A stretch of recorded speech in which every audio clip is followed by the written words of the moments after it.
Callie walked slowly along the serene riverbank, her steps tinged with a mixture of nostalgia and sorrow.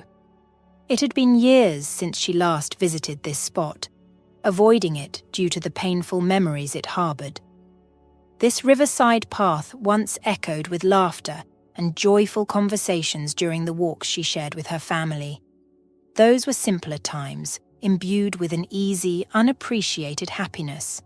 Now, the very beauty of the river, with its gentle flow and the whispering of the leaves in the breeze, served as a poignant reminder of what she had lost. Each step brought a flood of bittersweet recollections, turning one of her most cherished places into a landscape of heartache and longing. Despite the pain, Callie felt a deep connection to this place, as it held the essence of her happiest memories, a bridge between her past joy and present sorrow. Callie and Tucker's relationship was rooted in a love that was profound and unwavering.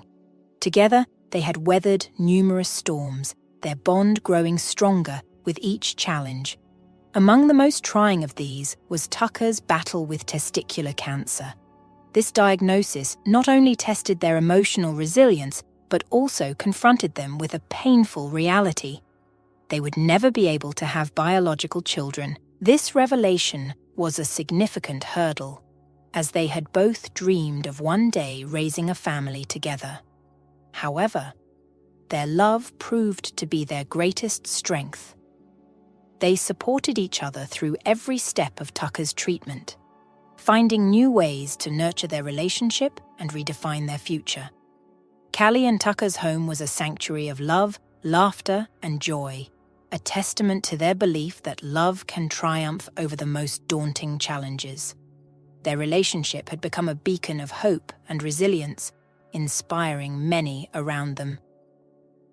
As time flowed on, significant milestones were reached. Callie celebrated her 45th birthday and Tucker his 48th. Amidst these celebrations, a silent longing lingered in their hearts. Though they had never openly discussed it, both yearned to fill their home with the vibrant energy of children, the sound of laughter echoing through the halls, the lively patter of little feet, the warmth and chaos that come with raising a family. Finally, they made a life-changing decision. They chose to embrace the path of adoption, opening their hearts and home to a new chapter. This decision was not made lightly, but with deep thought and mutual understanding. They recognized that while they could not have biological children, their capacity to love and nurture was boundless. In the bustling atmosphere of the children's home, brimming with the eager anticipation of many young, hopeful faces, Callie's attention was drawn irresistibly to a lively 3-year-old named Bella. Despite a noticeable limp that slightly altered her gait, Bella exuded a sense of vibrancy and joy.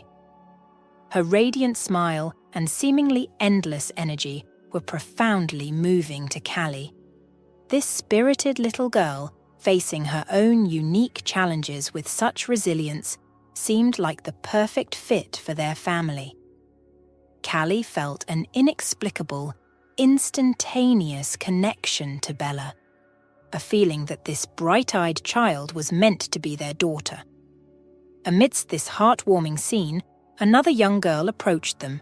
She was notable for her thin, slightly curved legs, which hinted at her own physical challenges. Yet her approach was marked by a quiet confidence and an inquisitive gaze. This unexpected encounter added another layer of emotion to the moment, underscoring the profound impact and potential of this visit. The young girl's struggle to walk did not overshadow the depth and curiosity in her strikingly blue eyes. As she gazed at Callie and Tucker with an innocence tinged with seriousness, Callie was deeply moved. She instinctively knelt down to meet the little girl's gaze at eye level, her heart full of compassion. "Hello, my name is Callie. What's your name, sweetie?" Callie asked gently, her voice soft and welcoming. The girl studied Callie with an intensity beyond her years. After a pause, filled with silent contemplation, she unexpectedly reached out, wrapping her arms around Callie in a tender embrace. Then, in a voice barely above a whisper, she uttered a single word that resonated deeply within Callie. Mama. In that unexpected, heart-stirring moment, Callie felt a gentle tug. She turned to see the director of the home, signaling that it was time to move on. As a teacher gently tried to coax the little girl away from Callie, the child's distress was evident. Her reaction tugged at Callie's heartstrings, leaving her feeling a complex mix of emotions, a blend of compassion, attachment, and a sense of responsibility towards this child. Once they had stepped away, the director spoke with a hurried tone. "I'm so sorry. Bella has some health issues. We can find you another child, a healthy one." Callie's heart felt heavy at these words. The suggestion to consider another child, as if Bella and this little girl were just interchangeable options, did not sit well with her. Callie and Tucker's wealth was well known, and the director of the children's home was keenly aware of it. Sensing an opportunity, she tried to leverage their financial status to benefit the home. Her strategy was clear.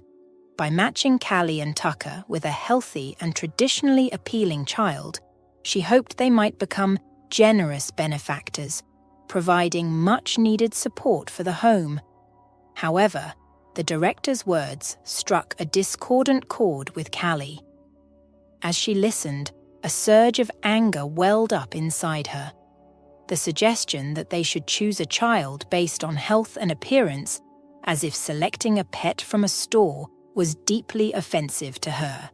Callie, with her heart already opening to the children she had just met, found the director's approach not only insensitive, but fundamentally against her values. Turning to the director, Callie's voice was firm, yet controlled.